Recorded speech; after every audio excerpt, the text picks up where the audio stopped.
unsend mail in Gmail after 1 hour. Let's get started. Click on your Chrome browser, then type Gmail. Just type Gmail, click on it. Okay, here you'll want to click on the three dots at the right and select desktop site. Then click on the gear icon for settings. Now click on see all settings.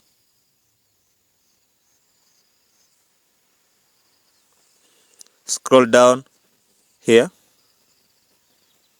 and let's see if it's possible to unsend email after 1 hour. Let's see here.